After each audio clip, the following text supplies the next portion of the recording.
Welcome back and thank you for staying with us. The hashtag on X is Citizen Daybreak. The SMS code is 22422 at Citizen TV Kenya and at Ayub Abdikadir. On my immediate right is Counsel Nelson Havi, the 49th President of the Law Society of Kenya. Esther Mushiri is as well a lawyer who joins us this morning. And we have the 49th President of the Law Society, 50th Law Society of Kenya.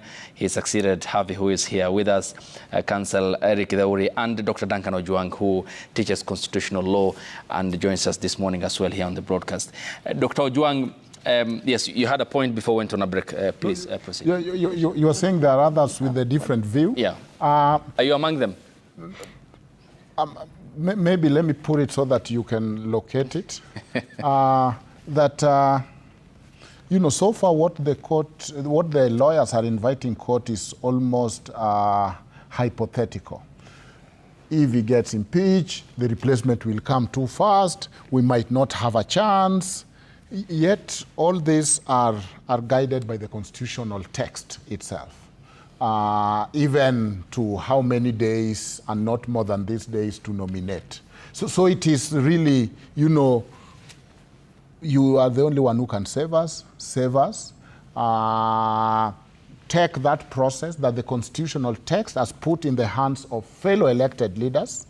And that is, the Constitution could have said, you know, that trial should be done by maybe a professional body. But it said, you know, you being a politician, because the deputy president position is a public office, but it's occupied by a politician. So we will have fellow elected leaders to look at this issue of impeachment. After elevating that office from what it used to be, where the deputy president could be fired by the president. And so it is elevated office, and both of them now are accountable to parliament. So secondly, beyond that, the constitutional text then give a lot of threshold, including supermajority, in order to impeach. So it's not a carte blanche where you can do whatever you want. It's a very strict, and there is a lot of support that you must garner. So that is why we have more threats of impeachment than an actual impeachment like we are seeing. But even with that, if you look at what court can be able to do, yeah. You know, when we say it's political, people think political is standing in the podium and, you know, sloganeering. Political is within the Constitution, that the Constitution gives us political hygiene that it's set out to do. This is a politician, and therefore most of your crime will be within politics or governance issues. So politics and governance are similar things. You occupy a political office. Most of your crime, you know, you don't expect a deputy president to be impeached for being a highway robber, for example. So those who are expecting literal crime from criminal law to say that there is no criminality might miss it, because violating Constitution is even higher, because Constitution is the ground norm that we abide with. And that Constitution has values, that Constitution has things that must be abided with, and that Constitution gives us our marching order on governance. So the case, for example, in the US... But Dr. Ojuang, here's the thing. If you look at the prayers made by his legal team yesterday, they talked about fundamental rights and how he was unfairly had at the National Assembly. And they talked about even the public participation exercise, how it was done. They challenged that before they sought the order, which was declined by Honorable Chacha Mwita. So what's the recourse for him then? You said he's a politician, and this is a matter dealt with by with a political process. That is what's happening at the bicameral level. But by political, it doesn't mean that it is not anchored in the Constitution. You know, when people say this is a political, they tend to assume that the threshold is low, it is simply politics. It is the Constitution that gives us how we manage our politics. And it's the Constitution that governs how we manage our politics. So in the US Senate that Theory is talking about, if you are impeached, they can decide you are going to be indicted. That become an extra step if it's a criminal offense. But they can also decide that this is the end of that impeachment, so that somebody like Clinton was simply impeached for perjury. But you see, Duncan, I think Duncan fails to understand one thing, that in the US, you will strictly be removed for treason, high crimes, and misdemeanors. You cannot be removed for gross violation of the Constitution. In fact, their own text, when they were negotiating the Constitution, they removed something which they call maladministration. Okay. So they only stuck to criminal aspects. And that is why I was saying, and I think Duncan also here is not being a very good student of the law, is that there are questions, though they can have, you know, for example, the deputy president has a right to political right under Article 38. And which is what he's seeking argue, to enforce. But the court then looks at the process of removal. And the court then says, this in itself is a political process. Because why? As I've said, the Constitution has two tracks for removal. One is on a violation of the law. The other track is on leadership. So when we are being removed on the question of leadership, and remember one thing, Ayub, the fact that the deputy president is unable to attract 2/3 majority means that he lacks political support. Because that is the safeguard that has been put in the Constitution, that you must garner at least 1/3 support so that you are not impeached. But the moment the 1/3 have 1/3, you have less than 1/3 support in Parliament and in Senate, then the political aspect of your removal must be allowed to proceed, and on the basis of you see, because one thing you must recognize is this: if you have a president who is extremely unpopular, who has lost support in the entire country, there must be a mechanism where we can say this president can be removed, even though he has 4 years to his term. And what will be the process of removal? The process of removal will be impeachment. So what is the safeguard against Article 38 that has been given? You must at least get 1/3 of the members. If you fail to get 1/3 of the members, you are removed, and that should end so that the political process of building confidence that you do not have in the House, and remember the House is now the representative of the people, is allowed to restore confidence into leadership. Okay, yes, let me take Esther's comments. I'll come to you, Dr. I'll come to you. Yes, I think I have some different view in light of the constitutional provision and the guarantees of right, the essence of the Constitution in the first place. Let's look at the history. How did we get to have the 2010 Constitution? First of all, it was intended to address dictatorship and political manipulation and infiltration of institutions that would subject, would depart from the independence of such institutions. Then again, we look at what was the essence of the Constitution in the provisions of the procedure, as well as providing for the rights of these individuals. And again, the creation of the aspect of the judicial system. The reason was that where there is a departure from the political, where there is an infiltration or imbalance in the political space, then the judicial space can offer sober guidance and direction to the country. And in this case, what we are seeing here is, I call it political drama, that there is a parliament who accuses and also gives a verdict against an accused person. Okay. That's political drama. That's what we saw. There was personal vendetta, and then you could tell that these are the same people that were voting to remove or to support. So basically, that is political drama for me. And again, we look at what is the way forward for Kenya, because at the end of the day, we as Kenyans are bound by the principles of good governance. And like we say, our constitution is majorly driven by addressing governance issues that were primarily the problem in this country for so many years. Now, in this space, what do we see? A system of a constitution, a system created by a constitution that preempts the purpose of patriotism, for example, that preempts the purpose of honesty, non-discrimination, okay? So why do we have these provisions? To effect governance to a stage where we can reason as a country beyond political inclinations, we can reason beyond political, who you like and who you don't like, because right now it's a question of who do you like and who doesn't like you. Like right now, I think Council Harvey, my senior here, was showing me the photo of the hyenas. The cartoon. The cartoon. Yes.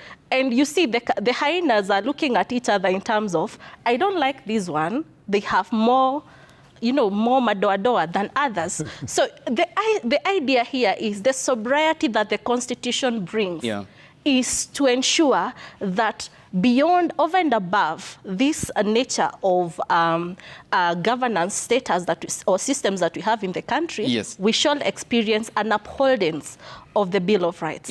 And one of the things that we have seen is public participation. And public participation, of course, is a constitutional tenet that goes to the root of the sovereignty of a country. So beyond the politics, the Constitution allows the people under Article 1 to make a decision. What do you want? Because the hyenas might decide to go to eat one of their own, but then will the country eat one of their own? The question should be, what will the people say in the public participation and in a process that is free, fair, and transparent? Okay. Yes.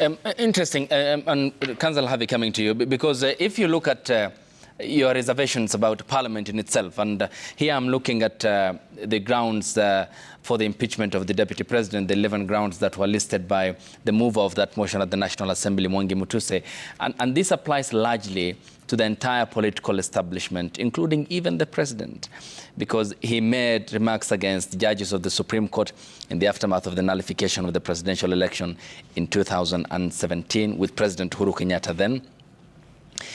He as well labeled Kenya as having militia in Nyanza region for the elections that never took off on the 26th of October 2017 as well, the repeat poll as directed by the Supreme Court.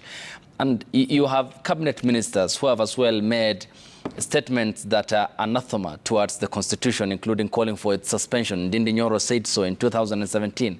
When Parliament considers this, when there were previous instances where someone could be impeached, including then Deputy President, now President, some cabinet members today serving government, isn't Parliament also playing or abusing the impeachment process to target Rigathi Gachagua, instead of playing the ball, now playing the man, despite his shortcomings since coming to power and the courting of controversy that he has done? This is the picture. And the picture is as we have seen at page 12. This term politics has been used loosely to mean anything that sounds stupid. It is not. Politics, as defined, is the knowledge on how to run government. Now, when a member of National Assembly calls me and tells me Rigathi Gachagua abused women, then I asked her, in what sense did he abuse women? Was that one of the 11 grounds? Then she says, Harvey, this is politics. Therein lies the problem. Impeachment is removal. It's a serious enterprise because the termination of that process has one catastrophic consequence. It fetters completely the right under Article 38 of the person removed from ever presenting his or her name for election, forever. And it's for that reason, therefore, much as many of us hold the view, well informed, that Rigathi Gachagua must be removed, but there are more serious grounds that Parliament and the National Assembly in particular ought to have espoused. And in my honest view, the Deputy President has misconducted himself in many ways. So gross misconduct. This is an issue that ought to be prosecuted. And it is our expectation that when the Senate now seeks to investigate and find substantiation of this matter, they must be thorough. They must do a good job. They must not tell us that this is a political question. It's not a political question, loosely translated. It's a legislative function. The legislature is mandated with the ultimate role of removing the president or the deputy president. And it's not sifitina ya mtaa. And that is why in the first trial, the first impeachment in the Commonwealth of King Charles I, the Solicitor General sat there to prosecute the king. We cannot have the likes of Mutuse, who do not understand the difference between a misdemeanor and something else of more serious consequence, making noise all over the National Assembly. It's a shame. But anyway, as I've always said, this shame is a necessary shame. The hyenas must eat one of their own first. When they deplete the eating of one of their own, then they will start eating each other. Because we've tried time without number to contain these hyenas without success. And what's the consequence of them eating themselves? After they've eaten themselves, they will that yield good governance? They will be eaten by the worms, and they will cease to exist. Which is the I'm speaking simplistically so that the people can understand, by way of example. Watajimaliza wenye, but wamalize mkubwa wao kwanza. You know what Theory was talking about is the Mason-Madison debate on why they removed the maladministration. But even then, you are reading these things simply as a positivist. Because in that same debate, Alexander Hamilton was asked, what happened if that president pardoned, because he has a power to pardon, if he pardoned some people for a crime that they did on his favor? You know what Alexander Hamilton said? Impeachment will be the solution. And he added to say that misconduct of public men, or in other words, from the abuse or violation, is a violation of public trust, and injury is done to the society itself. So Clinton, yes, it was an issue of perjury, but there is two-tracked. And so don't look at it so strict. So the debate that you are referring to is Mason-Madison debate. But beyond that, there's this culture that we look at public offices as a property right. And therefore, it is like you are losing your personal house that you have built. That is a very wrong concept of what public office is. Public office are held out of trust. And that is why even the act that is about public office talk about both in public and in private, you must conduct yourself in a way that do not demean the office. But we have this culture or impulse to look at this thing as a right. And that is why somebody can assert that taking deputy president from them, even in midst of public mistrust, is simply taking their right away. That can never be how the Constitution was envisioned. But even beyond that, let us stop sloganeering and let us deal with the motion that is there. Because the motion that ought to be there and saying they are bad people, therefore why are they not here? Everyone here have been to court. That is not how law works. Law works with whichever case is here. You cannot go to church and the pastor start talking of Mary Magdalene and you say, no, why can't we talk about Job today in the Bible study? The issue here is about Mary Magdalene and the impeachment of deputy president. So don't be prone to wonder to bring your own laundry list of things you want to fix. Did somebody say this will fix everything in Kenya? No, and that is not the undertaking. It is that the issue of poor governance is so important in this constitution that if you are just used to seeing criminals and they look like crime, the Constitution envisions a situation where never again should we disproportionately favor or talk of securing public offices, public good, based on ethnicity, based on regionalism. That has been our cancer. And this is the cure. So I think that the impulse to treat this public office like public property, you are taking something from me, it's really against the Constitution. Then what do you think is the prescription of the councillor's regionalism you talked about, the ethnic grouping of Kenyans when it comes to the electoral cycle? I mean, what's the prescription? What's the medical, political prescription in your view? The prescription is there in the Constitution. I remember Harvey prosecuting in the BBI talking of the place of presidency, the citizenship of a president as an elevated one. I still remember that vividly.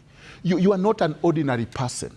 We have entrusted something to you that you take care of us because you have a lot of power, because you have a lot of influence, and because you can do so much. So therefore, when you, and the same Constitution, Article 10, talk of one of our values is national unity.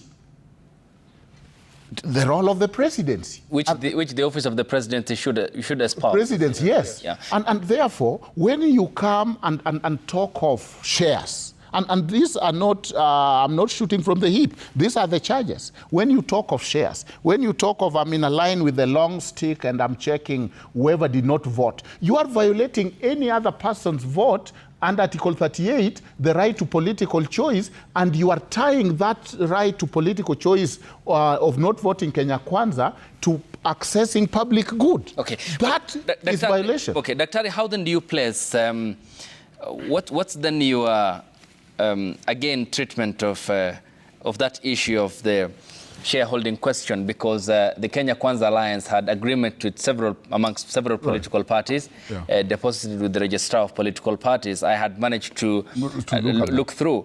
For example, 30% of appointments in terms of cabinet secretaries, principal secretaries, high commissioners, ambassadors, and constitutional officers is what the agreement says should go to Western Kenya. Oh.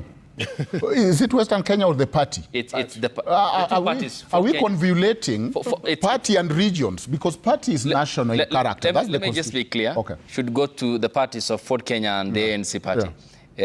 Put the names of Musalia Mudavadi and Moses Masika Wetangula.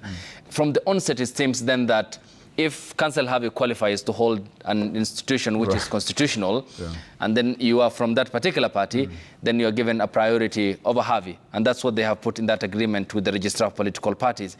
From the onset, they have gotten it wrong, is it? Yes, Gachagua talked about in Nandi and Kericho counties that you have more shares than other Kenyans, but there is signed paperwork deposited with the Registrar of Political Parties, which clearly states 30% of government that should go to the ANC and Ford Kenya parties. This includes CSS, PSS, holders of constitutional offices. Is it fair from the onset to divide the country on a dining table when you haven't won power yet? Constitution is supreme, and therefore no other agreement purportedly can supersede the Constitution. And therefore, I'm not worried of any other kind of agreement because our Constitution is supreme and it gives those values. But secondly, the Deputy President is the principal advisor. And even so, he should say why he advised those agreements to be signed that way. That's the role of the principal advisor. Thirdly, he wasn't the Deputy President yet. Thirdly, that we should not convolute political parties, even though they tend to be regional, to simply talking of Nyanza and whatever. Look at the principles of a political party. They must have national character. ANC, for example, the chair is from Coast, and therefore they are not interchangeable. So when you talk of political parties, and political parties are vehicles to access power, yes, we know that. Those are some of the wrong things our constitution try to fix. Yes. But you cannot convolute that to simply mean region. It's not equal to Murima or Slope or any other valley. I'm glad you agree that the Constitution outweighs any other agreement, including those deposits null and void with the registrar of political parties.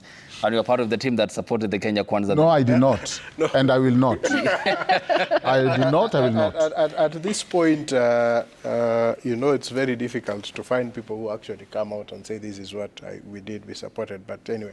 I supported. Yeah. I supported the Kenya Kwanza into coming into government. But you see, there are things that are wrong. Yeah. Like these shenanigans of distributing power, allocating, that's wrong. It's moronic. And to the extent that one of the charges that faces the DP regarding Gachagua is based on that, then it must be prosecuted with complete. Note that when he says Murima, he benefits the people from Mount Kenya. He doesn't. When he's accumulating, he accumulates as an individual. But when he's called to account, that is when he goes to the people. And that is wrong. It should never be permitted. Be it in Mount Kenya, be it in Rift Valley, be it in Western. You go and accumulate wealth by plundering, and then when you're called to account, you say Murima is being charged. No, it's not Murima that's being charged, it's you. And the people of Mount Kenya must understand this. Yes, we need to do this for now insofar as Mary Magdalene is concerned, to quote the biblical. Yeah. It's the text on the... Then after we're done with Mary Magdalene, maybe we go to John, and then we go to... the other sinner. The other people. The Savannah you're talking about. Yes. Maybe That's the point that I wanted to make. You see, the statements that were made by Rigiji, the Deputy President, must be understood within the context of their natural meaning. When he made them, how did those who did not vote for the government feel? Did they feel excluded? Because right now he has an opportunity where he is able to come and say, look, there is this coalition agreement that does certain things. And we know that the nature of coalitions all over the world is that they sit and allocate. If we win power and we are coming 3 parties, this is what you will get, this is what you will get, this is what you will get. That is given. And that is how coalitions are crafted. But it never says that you will get 5 Kikuyus and you will get 6 Kalenjins, that you will get, because that agreement in itself would be void ab initio. But it says this is how it will be done. So the other thing, and which I think comes through, and which my friend here, Daktari, is unwilling to accept, is that there is an element of a feeling of contradiction. Mm-hmm. Okay. Yeah? A feeling of contradiction. A contradiction that, you know, someone else is being held to a higher standard than the rest, because all of them have sinned and have fallen short of the glory of the Lord. Of the Constitution. And so I think that is why I agree that, generally speaking, the issue we are dealing with when it comes to the impeachment of the Deputy President is the question of ethics and hygiene in politics. And if you lack that hygiene, and in my view, I think he lacks that hygiene, and so therefore we should be able to sustain a charge of gross misconduct for some of the utterances which he has made, which are contra to the Constitution, contra to Article 1, I think 132, with regards to what the presidency is, a national unifier who must also understand that there are various ethnic communities that all must feel to be included in government. That is what the presidency is supposed to do. So for that, and for his utterances, and you see, if you take his utterances going forward, there's a place where he says, you know, I am in trouble because I am protecting the interests of the people of Murima. Mm-hmm. So how are then the Kalenjins, for example, supposed to feel close to him? How are the Luyos supposed to feel? How are the Mijikenda, how are the other tribes supposed to feel that this deputy president is also advancing our interests, and so therefore he is also in trouble for advancing our interests? But he says, I'm in trouble because of advancing the Murima's interest. And to that extent, then he must be removed. But we should not look at it and say, because so and so, so and so, so and so, so and so have also not gotten to their standard, we should not remove him, because it is individual. In fact, the decisions that have come out from the court in terms of the threshold talk about personal responsibility. They don't talk about collective. It is personal. So if as a person, he has fallen short. Let him take his consequences. Others may not. But what is it? What we are creating is something we call precedent. So that the next person who comes, and it might not be a deputy president, it might actually be a president, will know that if I engage in this contact, eventually I can be held accountable. And that is how we give life and meaning to the Constitution. Okay. But as we say that, it is important, Hayub, to say that let us not just do this impeachment because Rigiji may not be a very nice person. Okay. Let us actually do it because the constitutional thresholds have been met, so that for the future, that can be a test that can be applied, an objective test that can be applied to any other leader who falls short of the requirements of the Constitution. And there's one institution that undertakes that very important business. Parliament will discuss that. Esther, you had a point. Yes, my point was that I think there is a departure. Looking at the constitutional obligations that we have as a country on all public and state officers vis-a-vis what is happening currently, I think this is a profound moment to rethink our steps in matters governance as a country. And why is that the case? Because I think we are more focused on political conversations rather than the real aspects of what should be happening right now. Yeah. Like, for example, in this country, we have a teething constitutional obligation to uphold the 2/3 gender rule, which has not been the case in this country. We have had the Supreme Court indulging in that conversation. We've had the Parliament. There was a motion that was brought before the Parliament, but before it could see the light of the day, it has not been addressed to date. Then again, we had the women wearing the turbans and trying to address this issue. I remember the likes of Sisiri Mbarire, but to date, we've not had that conversation.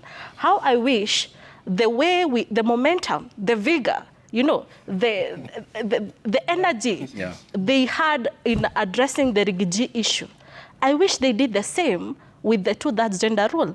And today, in this country, would not be having the gaps we have in our governance systems. Like, for example, if the president is a man, what does the Constitution require? That the vice president or the deputy president should be a woman. Huh?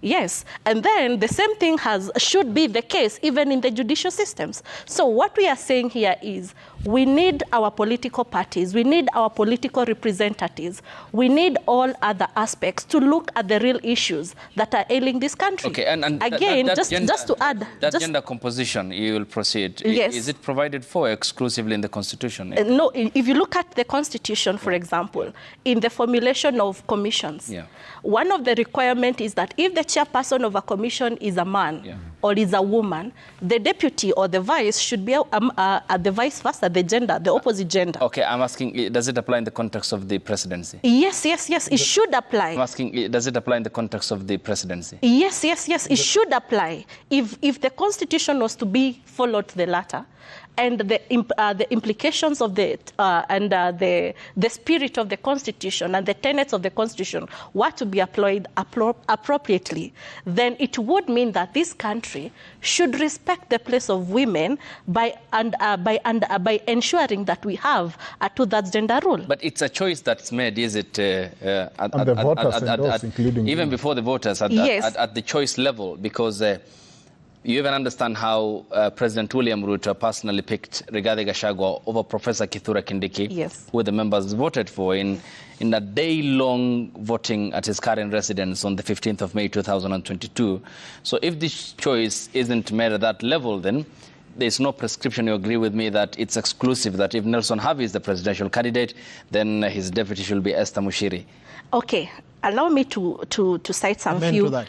Yes, allow me. I think that's a good combination. It's a good combination.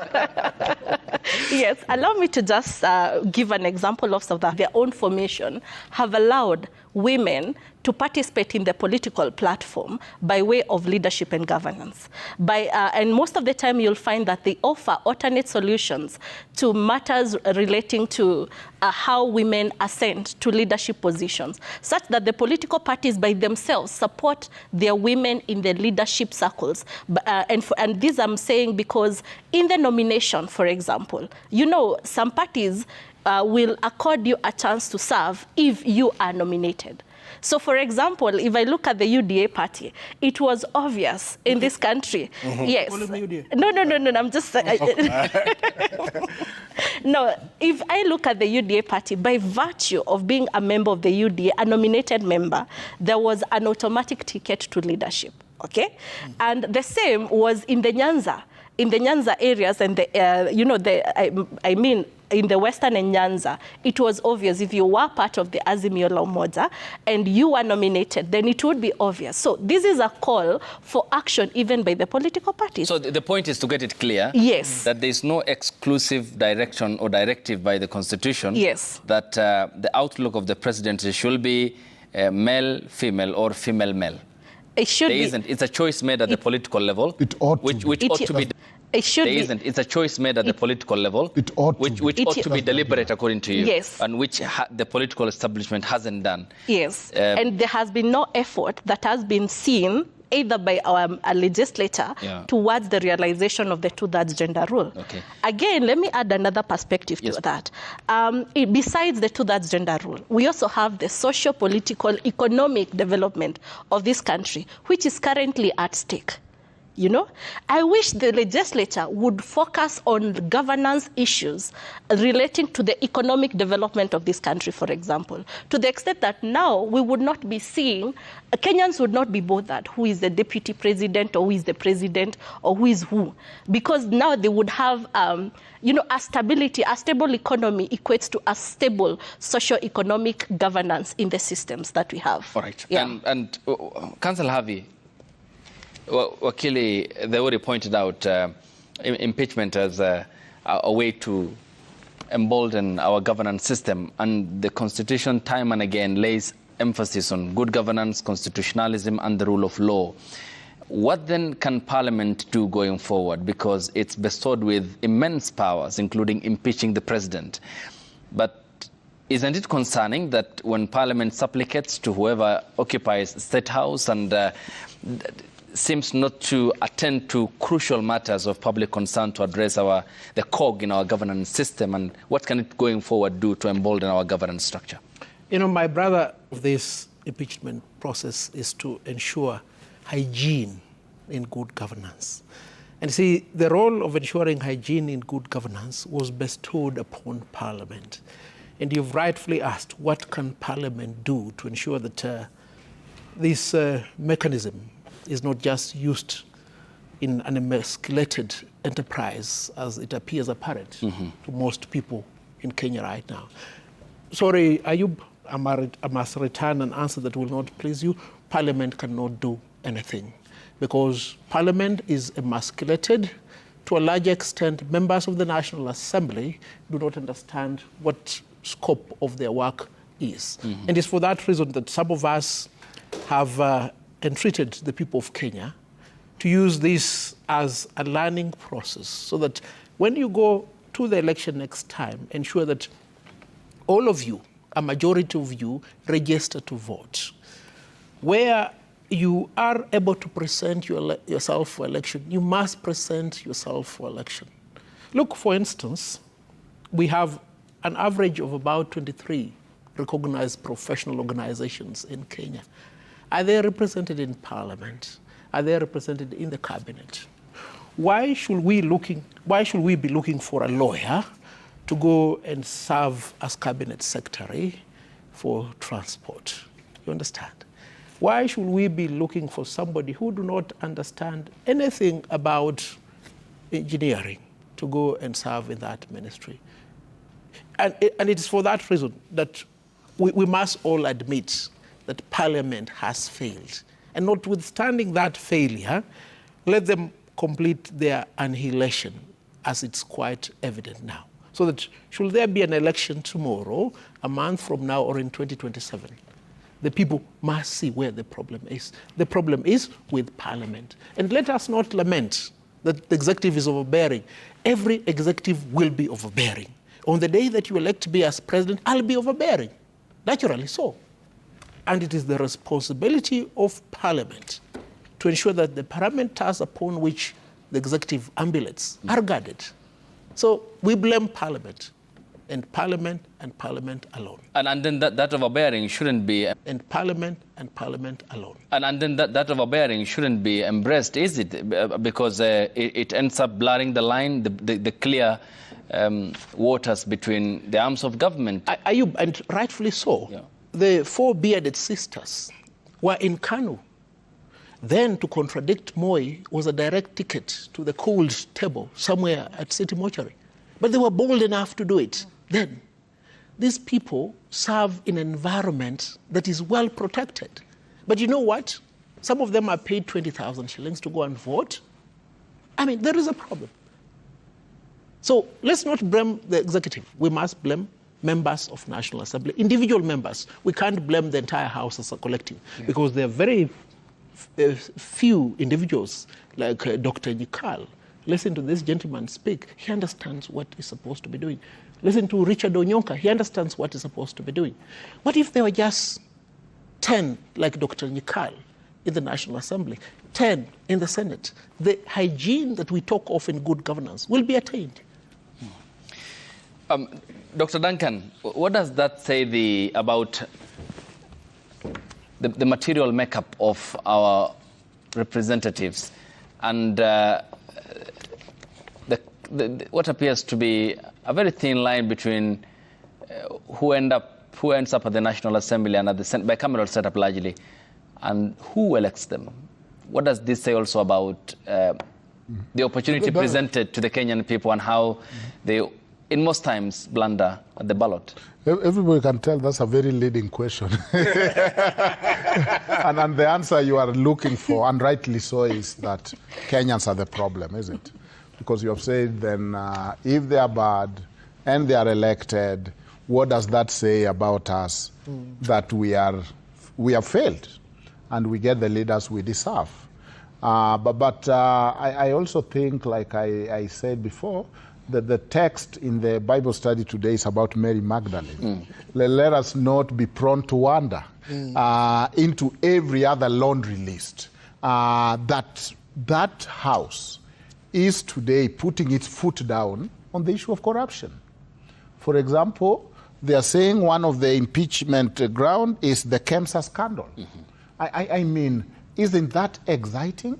That the so-called weak house are saying, by the way, what happened in this KEMSA scandal and in this issue of corruption and using the high office to call the KEMSA CEO is not a good thing.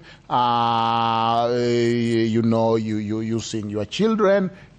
So I think, we are all sinners.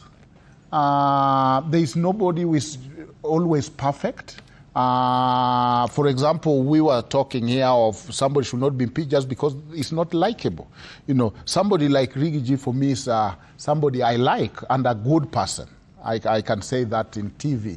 That is somebody that I like, I've spoken to, and is a very good person generally.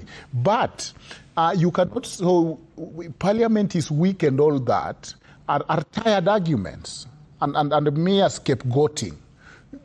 Today, Parliament put their foot down bipartisanly, by passing their personal interest, and said, for the first time, our hearts are bleeding for this constitution.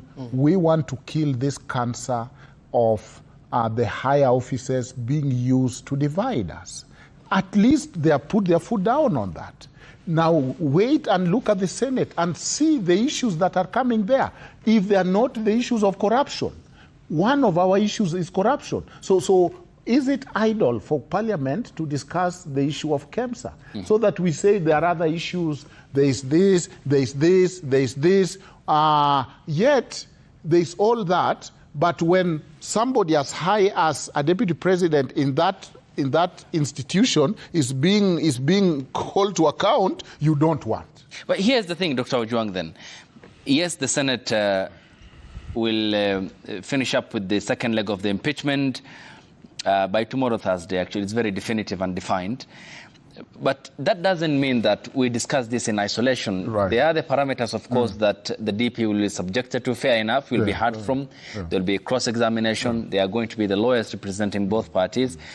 But that doesn't mean that we, in hindsight, scrap heap. The other important issues is it. And I therefore again ask, has the House risen up to the occasion when Kenyans demanded that it should, given what happened on the 4th of October and the harsh verdict the Kenyan people gave parliamentarians and saying, it's you who is the problem. And today, apparently, you remembered us. You remember what happened at the Bomas of Kenya. That's what the Kenyan people said. Right, and the public participation. The same hymn sheet applied across the country of the discontent the Kenyan people are feeling. And some of the issues that they have addressed are core governance issues. And we said, Katiba lays great emphasis on good governance, constitutionalism, and the rule of law, which is generally lacking. Has Parliament therefore risen to the occasion when required by the Kenyan public? This is a great reset. And you rightly say that this might end up on Thursday. But the Parliament life will not end up by Thursday. So let us look at the next agenda. Then we can say, were they serious by saying, we had you, Gen Z. You have said that for long we were laxer and we have not done our part. Now we are doing it. So let us look after Thursday and see the next agenda, because it is being so much hypothetical, because we don't know what they are going to be doing for the 3 years. And rightly so, we can judge what they have done for 2 years. And you are thinking it's not adequate. But right now they're doing something a little more important. Okay. It's midterm review. This is not... Let's do away with the hypothesis and be practical in this sense. The other issues, yeah. Yes. No, the other issues... I'm coming to that point, because you largely bordered it on hypothesis. The following day, the House, after impeaching Gachagua on Wednesday, was unable to raise quorum for the business of the day. Exactly. They worked late tonight, sure, to midnight. When did we finish did they finish the voting? I mean... Doesn't that come again to the point, Dr. Because we are talking about state officials, in my view, and the views I'm sure of Harvey and the lawyers will agree with me here, of state officials being state property, provided with security and privileges that the common man cannot. And therefore, you are expected to function at the best level you can. I tell you the solution. Yes, and the how then can you explain the House failed to raise a quorum the following next day, just after impeaching Rigathi Gachagua on Tuesday, after the session ended at about 9 p.m. You know, and they put it very well that we look at individual culpability and probably leave the group thinking. The Constitution itself has given remedy for that. There is a provision for recall, just like there's a provision for impeachment. There is vote of no confidence for CS. So I don't know why we have this impulse of always complaining, yet the Constitution foresaw and said that in case these people are not living to your standard, and rightly so, there is a way you can change them. Don't wait up to 5 years. And therefore, nobody is above and has not tried to fix. So we have a solution. Why can't we, instead of talking, say that, you know what, we are done, let's work on each individual MP and do the recall. There is a solution. Maybe instead of just complaining. Okay, maybe the professor here is not telling us the true position, because the answer to your question is no. These leaders have not measured up to the expectation of Kenyans. And I agree with him. Yes, there is a provision for recalling members of parliament. But then, again, what is it that is ailing this country? What is it? Why? How comes one day the parliament is full, then the next day the parliament is empty? And I can tell you for a fact, if you go to that place right now today and they're having proceedings, it will still be half empty or half, even less than half empty.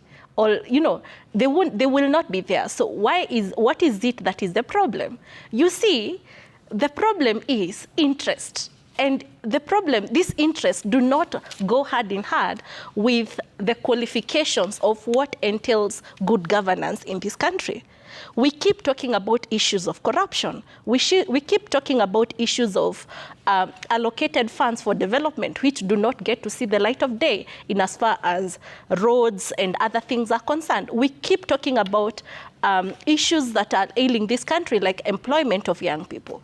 I am a young person, and I am so aggrieved by the fact that we have so many graduates. I'm also a teacher. I'm also a lecturer of law. We have so many graduates year in, year out that are being channeled out from universities and other institutions, tertiary and colleges. These people have nowhere to go. Can these lawmakers focus on what is the way forward for our people? What is the way forward in terms of the government expanding its systems to accommodate more? The government facilitating private entities to accommodate more young people, maybe providing incentives as well.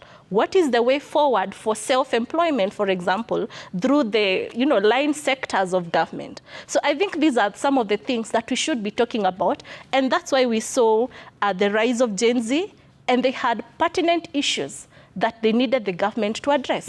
And they had pertinent issues that they needed the government to address. And they were tired, and they were telling this country, including the leadership of the country, that we are tired. Can you address these pertinent issues that are not just ailing ourselves as young people, but also our mothers, our fathers, and every other person that is a member of the society? So, and then of course, there's this problem of tribalism, and nepotism that keeps rolling out to the extent that we do not have now the consideration on employment based on purely what you can do, what is your expertise or what is your experience, but mostly to do with where do you come from. Those are pertinent issues that need to be looked at, so that going forward, with the spirit and the letter of the Constitution especially, I keep talking about Article 10. That is one of the things that I love the most, besides Chapter 6 of the Constitution. Can we be live to be people of integrity, to ensure that we are patriotic, we are observing, we are protecting our sovereignty as a country? In terms of investment, can we prioritize our people before we attract foreign investors? In terms of equality, every other time we're talking about gender equality, it is something that is bypassed on the road. Can we see to it that it is being done, and people are committing to ensuring that they are raising men and women of integrity to facilitate leadership in this country? Thank you. Let's sample the feedback, and then I'll come back to you, lady and gentlemen, see what the Kenyan public is saying regarding what will be happening today at the Senate and here on the broadcast in the course of this morning. The first one is from Esawe in Kenya. Says it appears that party allegiance often takes precedence over constitutional principles. We continue to sideline the Constitution to serve personal interests, using political party affiliations as a shield to settle scores and push individual agendas. Senator Siaya says 2027, Kenya is almost a laughingstock to its neighbors. Non-issues like impeachment occupying headlines for over a month. The bread-based government should get deep down to work after the Senate fight. Okello Mwalimu says, by fighting tooth and nail to derail impeachment motion, the DP has taught us one lesson, that even the mightiest tremble when faced with adversity. That pastors who promise congregants life after death are themselves afraid of death. He must be regretting actions. Samuel Award says, facing a Senate trial with substantial allegations, Gachagua may choose to resign, recognizing that a prolonged trial could severely weaken his support base and undermine his ability to lead in future. Sam Mapesa says, why can't we finish up this Rigathi Gachagua thing and move to nation building? Obed says, my question is, if the impeachment goes through, can the president nominate the DP from the opposition? We'll be talking about that nomination.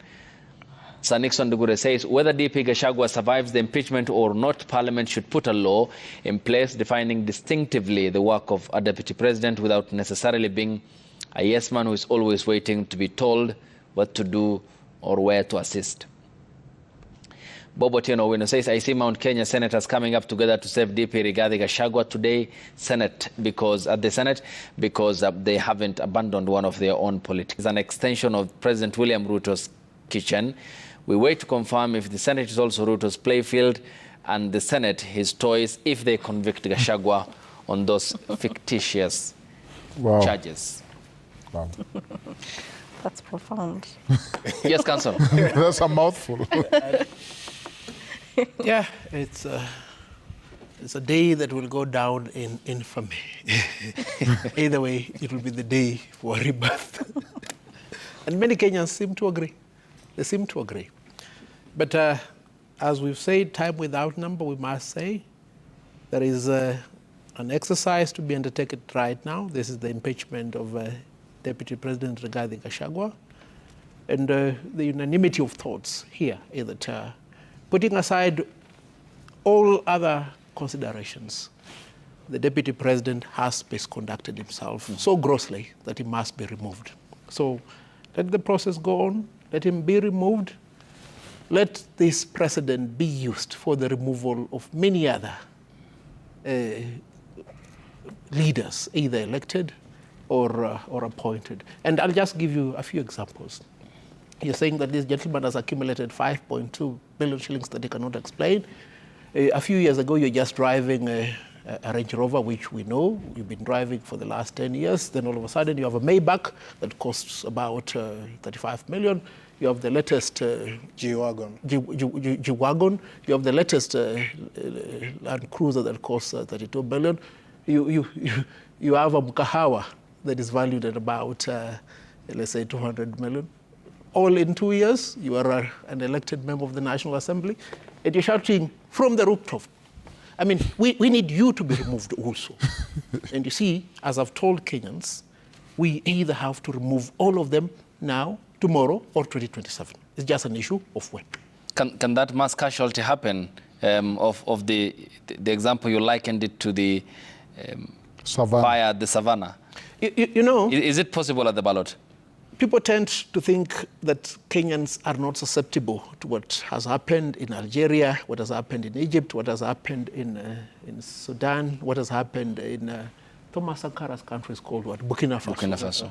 It's because they've taken us for granted for such a long period of time. It can happen.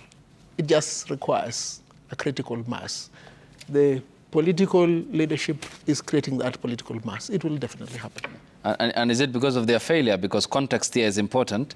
In the case of the Arab Spring in 2010-11, starting with Mohamed Bouazizi setting himself on fire in Tunisia, which ended up removing Zainabidine Ben Ali. Largely that spring dealt with dictators, is it? Kalonzo Musyoka was here yesterday and he said, effective 25th of June, Parliament stood impeached. For many, there are many issues I don't agree with Kalonzo Musyoka. I agree with him.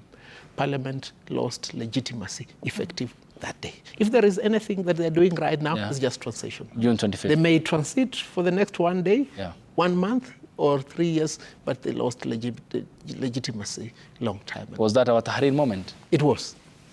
Council Dauri, there is an argument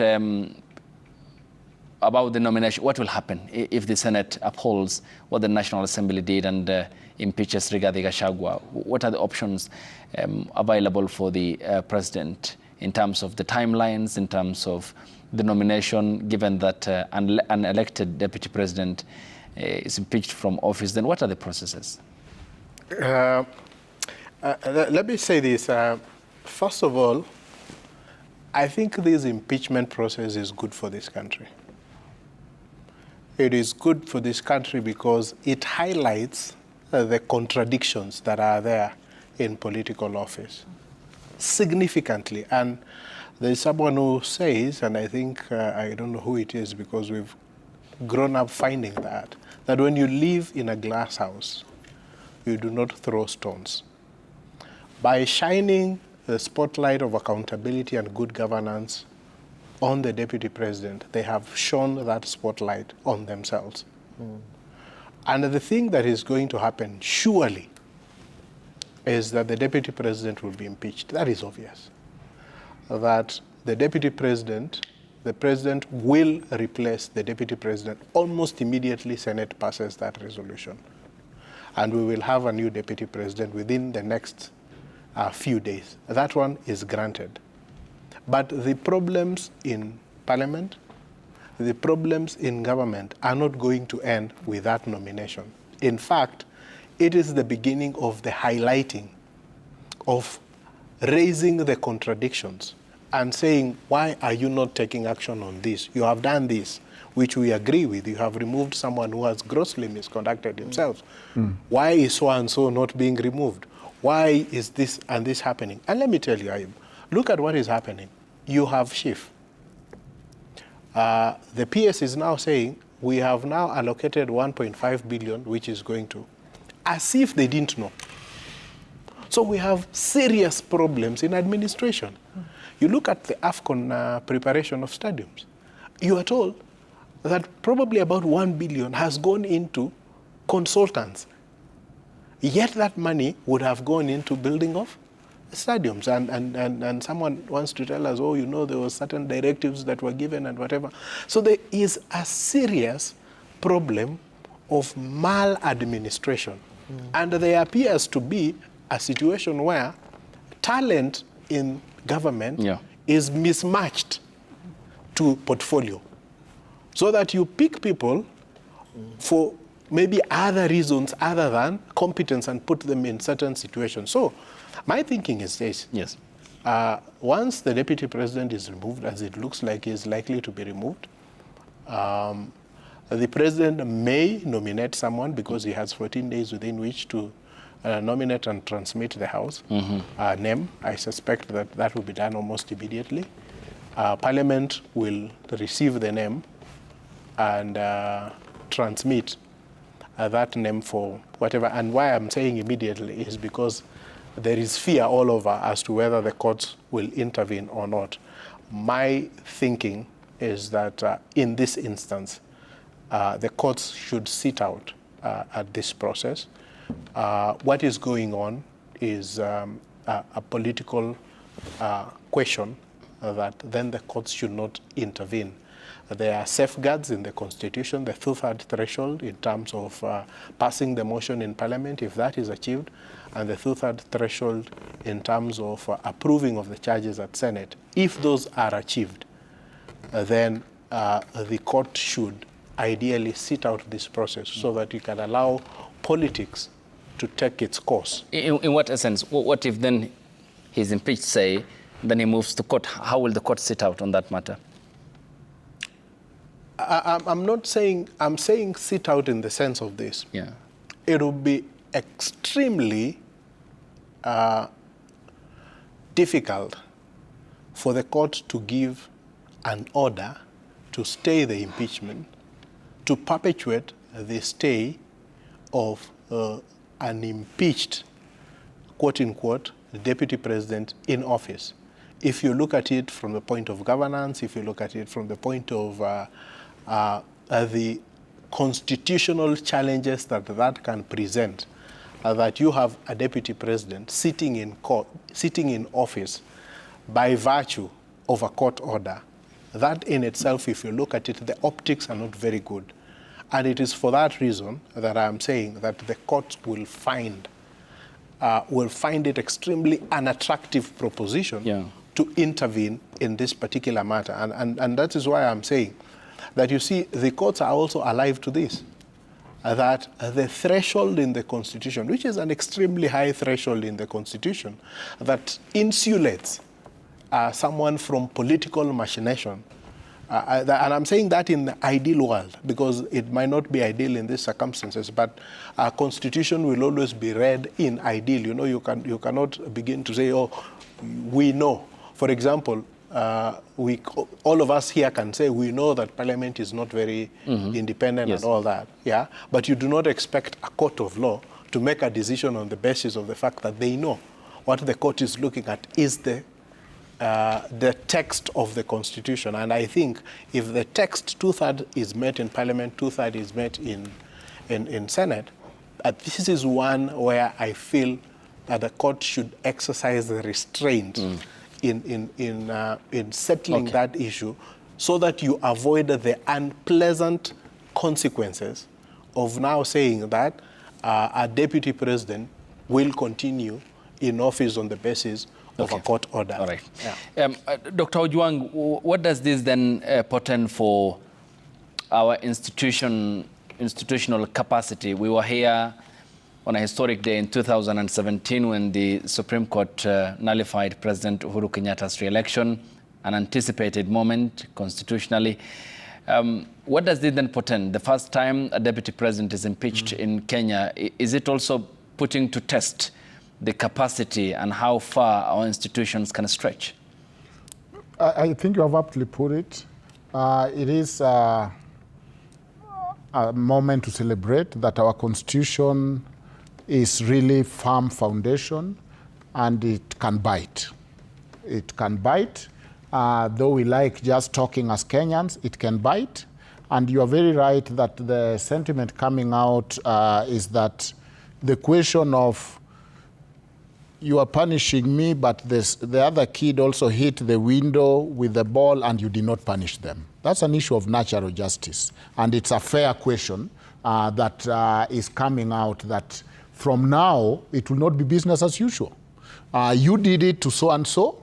Why are you not doing it to so-and-so? And I think that is how society generally starts to reset itself to a better ground and to a functional democracy. So, Daktari, are you saying we are now in a situation of kufa dereva, kufa makanga in a way? No, let's move from sloganeering. Besides sloganeering, let's stay with the text of the day. But I'm saying it's a fair question to say that as a child, I remember, you'll be like, I'm hit for hitting this window, my ball kicking the ball to the window, so I have kicked the ball to the same window and I saw him being left. So even a child will say this is not fair. And that's the language of justice that the law is talking about. So that's a fair question. And so I think that we should ask more questions like that, and we should seek to hold each other accountable. But in terms of even 90% of the Constitution, actually 90% of the democratic Constitution have a provision for removal in case it does not work. Removal of the president, of the deputy president. Kenya, talk is cheap. There have always been attempts to impeach, isn't it? But you are right that we are seeing almost a successful one.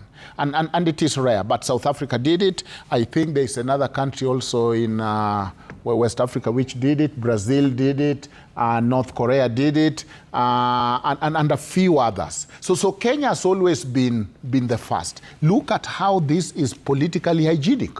Before, we had tools like assassination.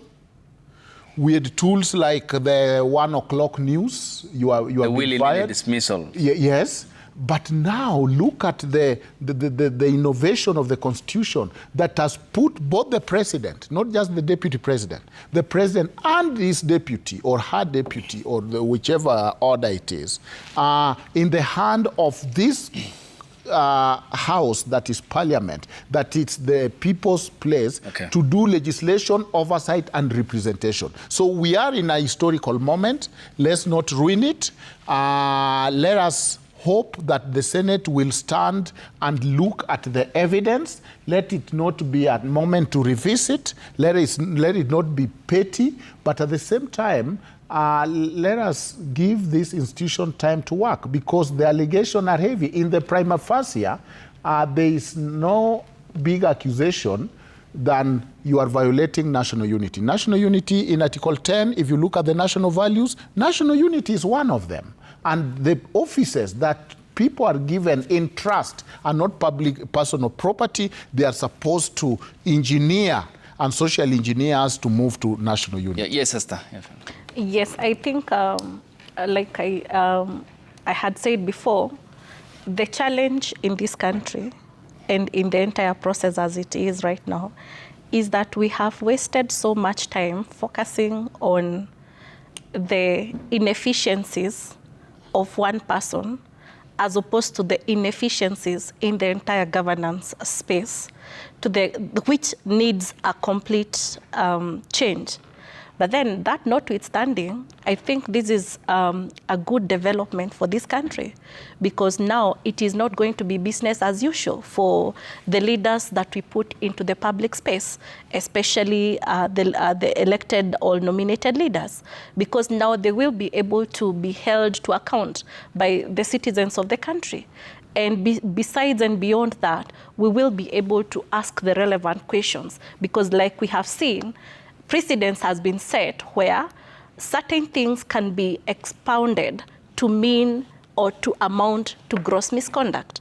Then we would want to understand what is this threshold that meets the gross misconduct. But that notwithstanding, it is in the public domain now that you can question a leader. Why are you not doing this? And then you can recall a particular leader as well. But then over and beyond that is that it will now become a normal thing. Because now you see, if the office, the presidency, under Article 4, under the Constitution can be put to question, then how easy shall it be for the rest of the leadership in this country? So it's a profound moment for Kenyans and in the development of the constitutionalism of this country. Thank you. Ladies and gentlemen, thank you for your time, much appreciated. It's going to be a busy day, and I thank you for your time, Nelson Harvey, counsel, and as well as formerly the president of the Law Society of Kenya, and of course Eric Theuri, who was his successor. Esther Mushiri is a lawyer as well, and Dr. Duncan Ojuang teaches constitutional law. Your time is all appreciated, ladies and gentlemen. We'll be hearing from, of course, the three-judge bench presided over by Eric Ogola and made up by Justices Anthony Mrima and Freda Mwangi on the ruling it's set to deliver regarding the order sought yesterday following the prayers made by Gachagua's lawyers at the Milimani Law Court, as well as at the top of the hour 9 here on the broadcast. I'll be getting the live coverage from the Senate. Our team will be on standby for that. Emmanuel To, Melita Oletenges, Stephen Leto, and Seth Olale will be giving us an update as to what the program looks like and what will be happening at the Senate today with the proceedings that are set to happen on at the Senate in the second leg of Rigathi Gachagua's impeachment here on Citizen Television, on a day that will be historic by all nature, as the papers had put it and the panelists here have said it. We'll see you at the top of the hour then. Till then, good morning.